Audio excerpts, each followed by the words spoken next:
প্রিয় ছাত্রছাত্রী, শুভাকাঙ্ক্ষী যারা আজকের এই অনলাইন ক্লাসটির সাথে যুক্ত হয়েছেন, সবাইকে শুভেচ্ছা জানিয়ে বাংলা বানান সম্পর্কিত বিষয়ে প্রমিত নিয়ম থেকে কয়েকটি নিয়ম আজকে আরও দেখাবো।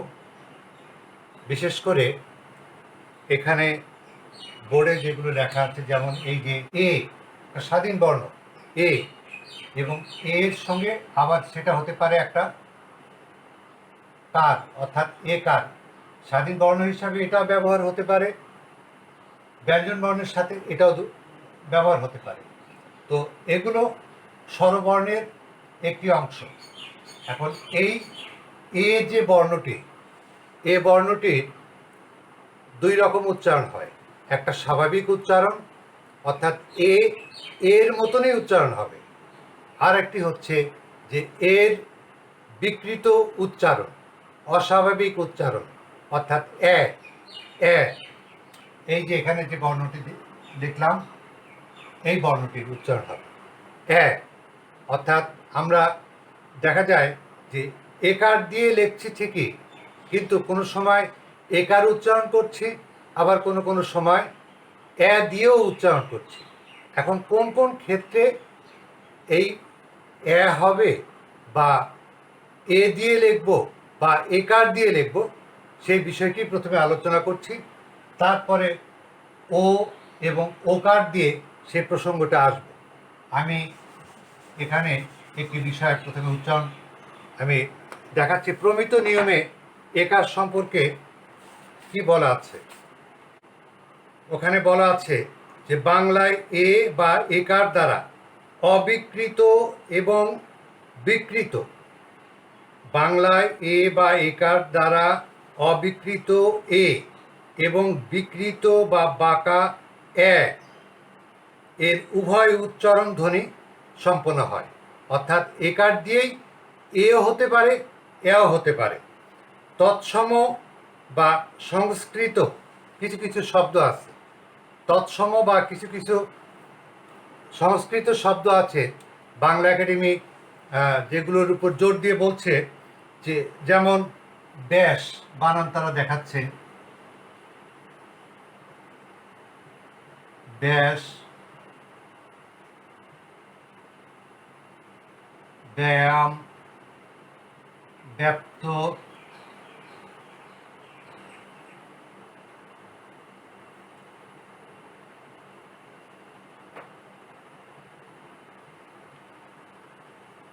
ব্যাপ্ত, ব্যাহত,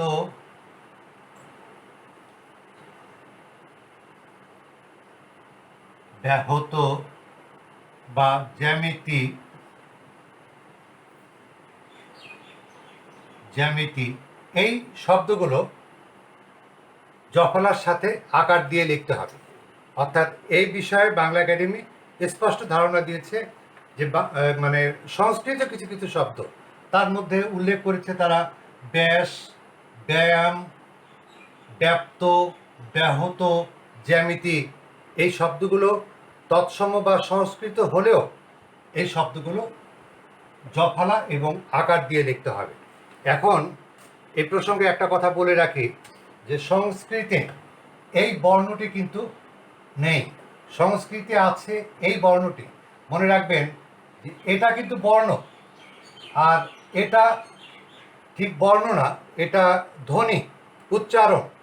বাংলা যে মৌলিক স্বরধ্বনি 7টি, আবার কেউ কেউ বলেছেন 8টি, তার মধ্যে এই বর্ণটিও আছে, এটিও আছে, কিন্তু এটি স্বাধীন বর্ণ না। এটা যেমন স্বাধীন বর্ণ বা স্বরেয়, স্বরেয়া, হ্রস্বই, দীর্ঘই, এগুলো যেমন স্বাধীন বর্ণ, এই বর্ণটা শুধুমাত্র উচ্চারণের জন্য।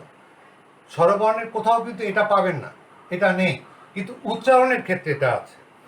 তো যেহেতু উচ্চারণের ক্ষেত্রে এখানে ব্যাস, আমি তো বেশ বলছি না, ব্যায়াম বলছি না, বেপ্ত বলছি না, বেহত এটা বলছি না, জ্যামিতি বলছি না, অর্থাৎ তার সঙ্গে আকার দিয়ে বলছি, জফলা দিয়ে, জ্যামিতি, জ্যা, ব্যাস, ব্যয় উচ্চারণ করছি। কাজে সেখানে সংস্কৃত বা তৎসম যেটাই হোক, সেই শব্দগুলোতে এই শব্দটা লিখতে হবে। সংস্কৃতে এই বর্ণটা না থাকা সত্ত্বেও তারা সে সময় হয়তো লিখতো না, কিন্তু যখন প্রমিত নিয়মটা হয় বা কলকাতা বিশ্ববিদ্যালয় যে বাংলা সংস্কার সমিতি যখন বাংলা নিয়মটা দাঁড় করায়, তখন তারা বলছে যে সংস্কৃতে এটা না থাকলেও উচ্চারণ হলে কিছু কিছু ক্ষেত্রে এই জফলা এবং আকার এটি ব্যবহার করা যাবে। বাংলা একাডেমি আবার বলছে তৎসম এবং বিদেশি শব্দ ছাড়া তৎসম এবং বিদেশি শব্দ ছাড়া অন্য সকল বানানে অবিকৃত বা বিকৃত নির্বিশেষে এ বা একার হবে। যেমন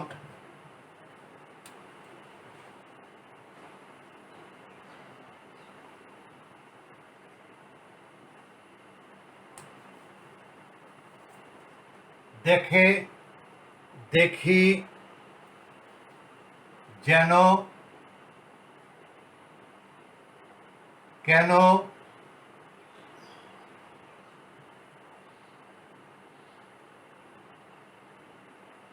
তারপরে গেল,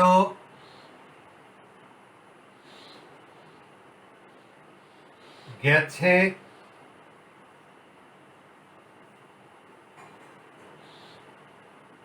আর একটা দেই গেলে। এই যে শব্দগুলো লিখলাম, এই শব্দগুলোতে সবগুলোই যে একার দিয়ে উচ্চারণ হচ্ছে তা না, এর মধ্যে কিছু কিছু শব্দ আছে যে শব্দগুলো একার দিয়ে উচ্চারণ হচ্ছে, আবার কিছু কিছু শব্দ আছে যেগুলো এ দিয়ে উচ্চারণ হচ্ছে। যেমন দেখি, আমরা কিন্তু কখনো দেখি এটা বলি না, আমরা দেখি একার দিয়ে উচ্চারণ করছি। দেখে, ভুল বললাম, অর্থাৎ দেখে দেখেই বলি, এ দিয়ে উচ্চারণ করি না। দেখি এখানেও এ দিয়ে উচ্চারণ করি, এই দুটার কোনো সমস্যা নেই। এটা একার একার দিয়েই উচ্চারণ মানে লেখা হবে এবং এ দিয়েই উচ্চারণ হবে। কিন্তু এখানে দেখেন যে একার দিয়ে লিখলাম আমি ঠিকই, কিন্তু উচ্চারণ করছি এখানে যেন, আমরা কিন্তু যেন বলি না, যেন। আবার কয় একার দন্তান্ন, আমরা এখানে কেন বলি না, আমরা এখানে বলি কেন। কয়েকার আর ল, গেল, গেল কিন্তু আমরা বলি না, গেল। গেছে আমরা অনেক সময় বলি, বেশিরভাগ লোক এখানে গেছে বলে। তো যেটাই থাক, একার হোক বা এ হোক, একার দিয়ে কিন্তু এখানে লেখা হলো। গেলে আমরা বলতে পারি, আবার অনেকে গেলে বলে, তবে গেলে বলার সংখ্যাটা আমরা ধরে নেই যে এটা নাই, খুব কম, দু একজন হয়তো বললেও বলতে পারে। অর্থাৎ এই কয়েকটার উচ্চারণ, এই কয়েকটার উচ্চারণ হচ্ছে এখানে এ দিয়ে, অর্থাৎ একারের মতন উচ্চারণ হচ্ছে। বাদ বাকি যে কয়েকটা আছে সেই কয়েকটা উচ্চারণ হচ্ছে এই বর্ণটা দিয়ে। তো মানে বিকৃত অবিকৃত যেইভাবেই থাক না কেন, অর্থাৎ তৎসম বা বিদেশি শব্দ ছাড়া অন্য সবগুলো শব্দেই এই মানে উচ্চারণ মানে এরকম হবে এবং বানানগুলো এইভাবে লিখতে হবে। বাংলা একাডেমি আবার ওখানে বলছেন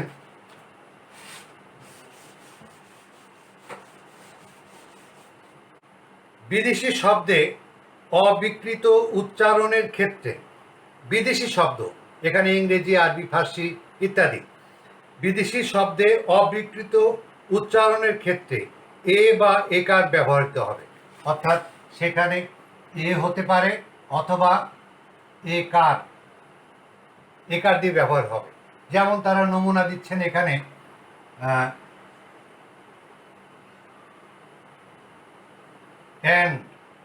তারপরে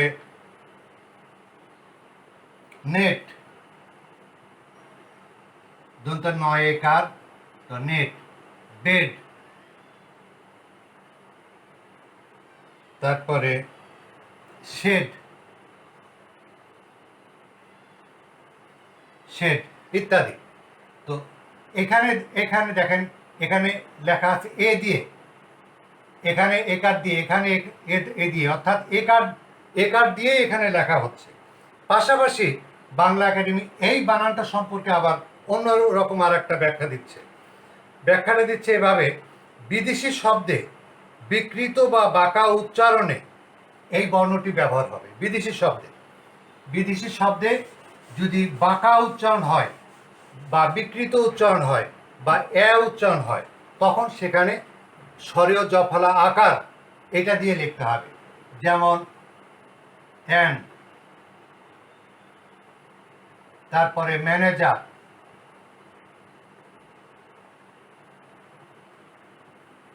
তারপরে ক্যাসেট,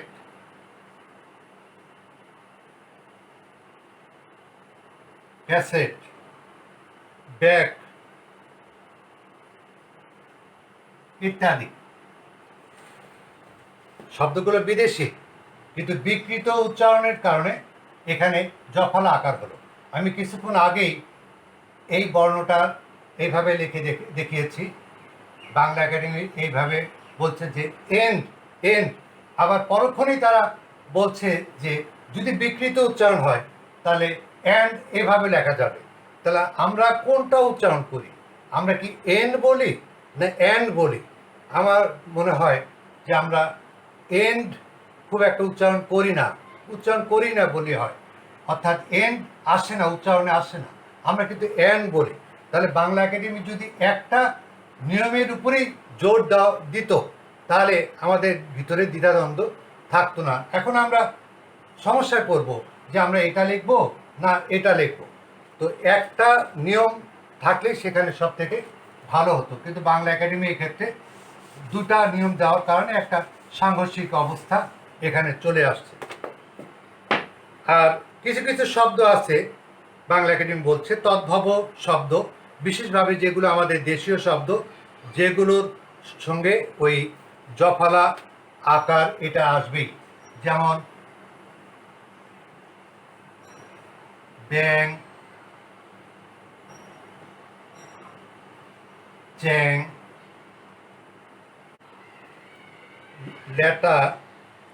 ল্যাটা ইত্যাদি শব্দ। এখন এখানে চ্যাং লক্ষ্য করুন, এখানে কিন্তু একটা নাকের মানে উচ্চারণ আসছে, অর্থাৎ চন্দ্রবিন্দু দিতে হবে। এখন চন্দ্রবিন্দু আমি এখানে দেব না এটার উপরে দেব? মনে রাখবেন যে চন্দ্রবিন্দু বর্ণের উপরে কিন্তু আসে না, আসে হচ্ছে তার যে কার চিহ্ন, অর্থাৎ আকার, একার, ইকার, এই কার চিহ্নের উপরেই কিন্তু চন্দ্রবিন্দুটা দিতে হয়। তো এই জাতীয় শব্দ আমাদের বর্তমানে অনেক জায়গাতে আছে। যেমন আমরা একাডেমি দুইভাবে উচ্চারণ করি, কেউ আমরা একাডেমি বলি, কেউ বলে একাডেমি। সঠিক যেটা সেটা হচ্ছে একাডেমি, যে কারণে বাংলা একাডেমি তাদের বানানে উচ্চারণ করেনি, অর্থাৎ এ কয়াকার একাডেমি, এই বানানটা কিন্তু আগে দীর্ঘি দিয়ে ছিল, কিন্তু পরবর্তীতে তারা সংশোধন করছে, যেহেতু বিদেশি শব্দ সেই কারণে তারা বলছে এখানে হ্রস্বইকার দিতে হবে। তো এই এ এবং ব্যাপারে আমাদেরকে সতর্ক রাখতে হবে। মনে রাখতে হবে যে এটি কোনো বর্ণ না, এটা স্বরধ্বনির একটা অংশ, অর্থাৎ উচ্চারণের প্রয়োজনে আমরা এখানে এই শব্দটা ব্যবহার করতে পারবো। আমরা যদি অ্যাডভোকেট লিখি, তাহলে এডভোকেট এটা না লিখে আমরা যদি এভাবে লিখি, যেমন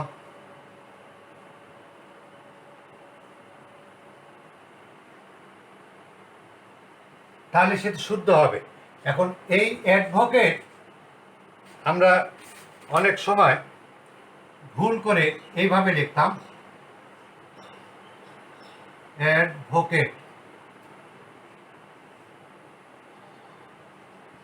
অর্থাৎ মনে রাখবেন যে এর সাথে এই মানে আকার যেটা, এটা কিন্তু হয় না। বাংলা বর্ণ স্বরবর্ণের একটা বর্ণ আছে যে বর্ণটা স্বরেয়, এই বর্ণের সঙ্গে যদি আমি একটা আকার যোগ করে দেই তাহলে কিন্তু সেটা হয়ে যাচ্ছে স্বরেয়া।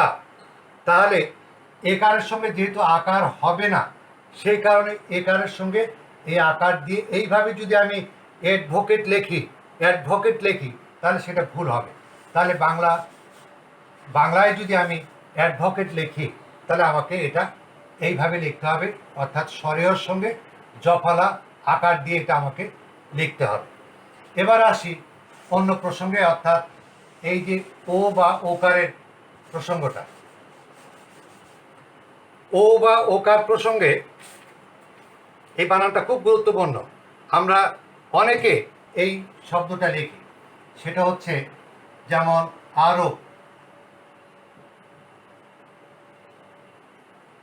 এখনো। আবার অনেকে আমরা এভাবেও লিখি আরো, এখনো ইত্যাদি। অর্থাৎ এই ওকারটা ব্যাকরণের নিয়ম অনুযায়ী কিন্তু এটা ভুল, কেননা স্বরবর্ণ ব্যঞ্জন বর্ণকে সাহায্য করবে এইভাবে ওকার দিয়ে। তো কলকাতা বাংলা বানান সংস্কার সমিতি তাদের প্রথম কয়েকটি সংস্করণে তারা কিন্তু এইভাবে লিখেছিল, অর্থাৎ ওকার দিয়ে লিখেছিল। এমনকি আমাদের যে মানে নির্ভরযোগ্য যে অভিধান চলন্তিকা এবং সংসদ বাংলা অভিধান, এই সংসদ বাংলা অভিধানের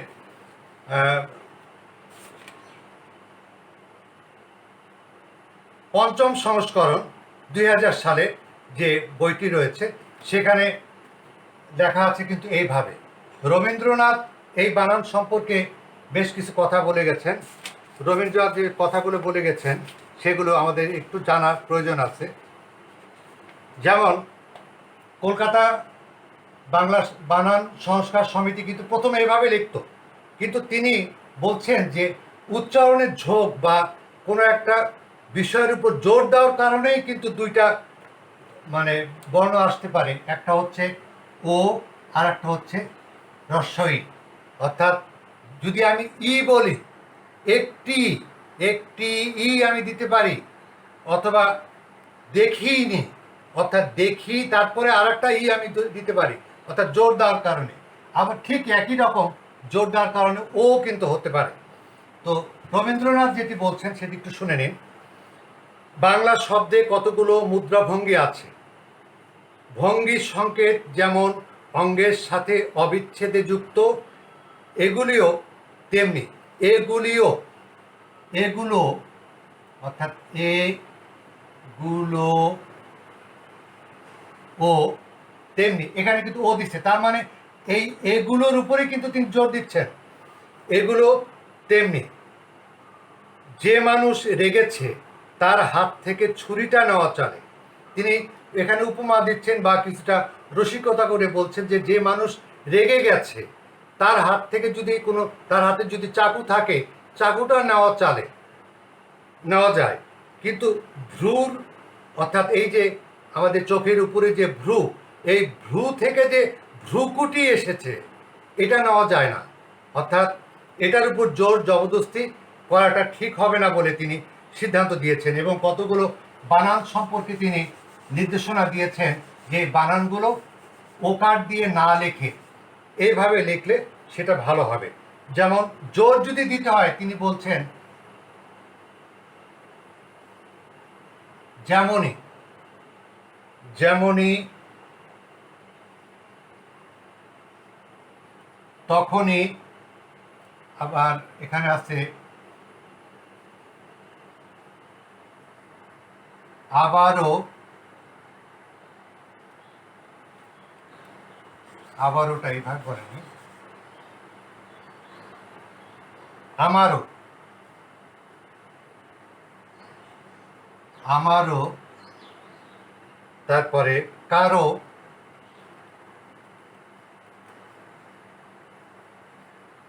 কারো, তারপরে কোনো বানান কয়কার দুমটা নয়কার, এটা রবীন্দ্রনাথের সৃষ্টি। কখনো, এই কখনো বানান, এই যে যেটা আমরা লিখি ক খ ন দিয়ে একটা ও দেই, এই ওকারটা তিনি বলছেন যে এটা প্রয়োজন নেই, কেন আমরা এখানে দিব, এই নয়ের সঙ্গে কার চিহ্ন দিব, অর্থাৎ ক খ দুন্ত নয় ওকার, এভাবে লেখার প্রতি তিনি নির্দেশনা দিচ্ছেন। তো কলকাতা বিশ্ববিদ্যালয় যে বাংলা সংস্কার সমিতি রবীন্দ্রনাথের এই নির্দেশনাটি পাওয়ার পর তারা তাদের পরবর্তী সংস্করণে, অর্থাৎ তাদের যে প্রথম এবং দ্বিতীয় সংস্করণে তারা ওইগুলো মানে রেখেছিলেন, কিন্তু পরবর্তী সংস্করণে সেগুলো তারা বাদ দিয়ে গেছেন এবং তারা বলছেন ফলে রবীন্দ্রনাথের কোনো, এখনো, কখনো, তখনও বানান প্রতিষ্ঠিত হয়ে গেল। অর্থাৎ ও কার দিয়ে ওই ও কার দিয়ে রবীন্দ্রনাথ জোর দিচ্ছেন যে কার দিয়ে লেখাটাই ভালো, কিন্তু কোনো কোনো শব্দে যদি মানে বিশেষভাবে জোর দেওয়া হয় তখনই সেখানে ওই কার শব্দটা ব্যবহার করা যেতে পারে। যেমন আমি কয়েকটা নমুনা এখানে দিচ্ছি। শুধু তাই না, আমরা পবিত্র কোরআন শরীফ যে, সেখানেও আমরা একটা বানান লক্ষ্য করি, যেমন কোরআন। বাংলা একাডেমি এই কোরআন শব্দের বানানটা তারা লিখছে এইভাবে, কোরআন। এখন এই কোরআন আমরা কিন্তু এভাবে লিখি না। পবিত্র গ্রন্থ কোরআন শরীফের প্রত্যেকটা বই মানে গ্রন্থেই পবিত্র মানে কোরআন শরীফের বানান কিন্তু আমরা এইভাবে দেখি। এখানে ব্যাকরণগত একটা ভুল থেকে যাচ্ছে, সেটা হলো এই যে স্বরবর্ণ, এই স্বরবর্ণটা শব্দের মাঝখানে আসছে। স্বরবর্ণ শব্দের মাঝখানে নয়, স্বরবর্ণ শব্দের আগে আসতে পারে অথবা ব্যঞ্জন বর্ণের সঙ্গে যুক্ত থাকতে পারে। বাংলা একাডেমি যেটা লিখেছে সেটা ব্যাকরণ সম্মত ঠিকই, কিন্তু এটা আমাদের ধর্মীয় অনুভূতির সঙ্গে যেহেতু জড়িত এবং কোরআন আমরা এইভাবে যেহেতু উচ্চারণ করছি, সেই কারণে এটা ভুল হলেও এই বানানটি লেখা প্রয়োজন বলে আমি মনে করি। বাংলা একাডেমি এটা দেওয়ার কারণে এটা যে পরিবর্তন হয়ে গেছে তা হয়নি। শুধু তাই নয়, যে আমাদের ধর্মীয় ব্যাপারে আরও কিছু কিছু বিষয় আছে, যেমন ঈদ। বর্তমানে এই প্রমিত নিয়ম অনুযায়ী ঈদ যেহেতু বিদেশি শব্দ, আরবি শব্দ, কাজে এখানে ঈদ আমরা অনেকেই এটা লিখছি, কিন্তু কেউ কি আমরা এটা ব্যবহার করছি? খুব কম। আমরা এটাই লিখছি কারণ এটা লিখতেই আমরা অভ্যস্ত। এটার সাথে আমাদের হৃদয়ের একটা সম্পর্ক আছে এই পবিত্র অনুষ্ঠানের সাথে। সেই কারণে যেটার সঙ্গে আমরা মানে দীর্ঘদিন ধরে পরিচিত, যে বানানের সাথে, সেই বানানের পরিবর্তন করাটা ঠিক হবে না। এখন কোন কোন ক্ষেত্রে আমরা ওকারটা দিব, যেমন আমি এখানে কয়েকটা দিই। যেমন দেখুন,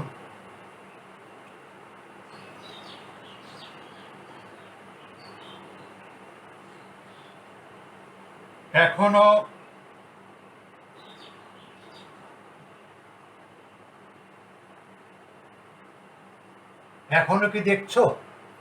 এখানে কিন্তু আমি জোর দিচ্ছি, দিচ্ছি কি দিয়ে? এই ওকার দিয়ে আমি এখানে দিতে পারি।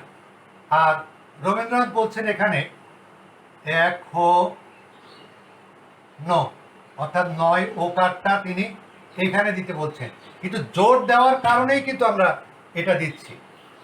যেমন তখনই,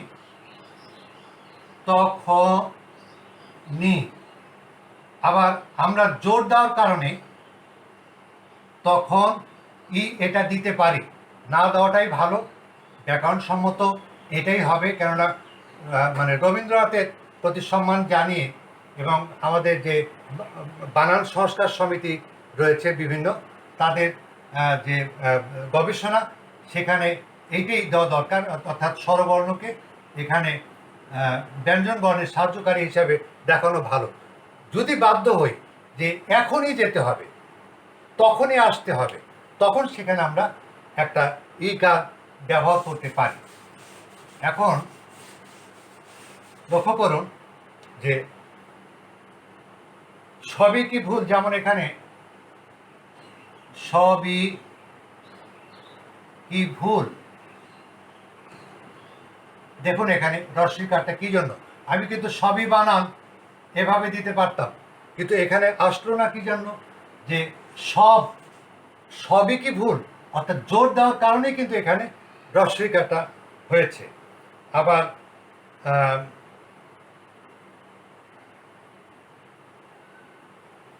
এর আগে যেগুলো বর্ণনা দিলাম একার, তার দু একটা উদাহরণ আমি একটু দেখাবো।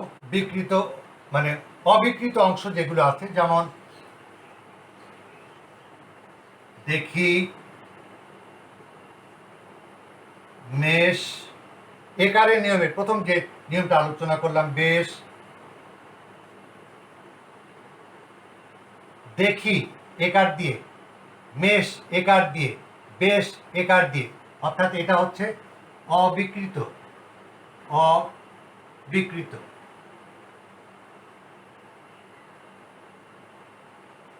অবিকৃত উচ্চারণটা হচ্ছে। আর বিকৃত উচ্চারণ কি হচ্ছে? যেমন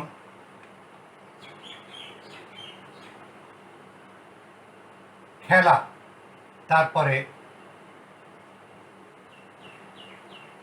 মেলা, বেলা, একার দিয়ে আমি লিখছি, একার দিয়ে, কিন্তু খেয়াল করুন যে বিকৃত উচ্চারণ হচ্ছে।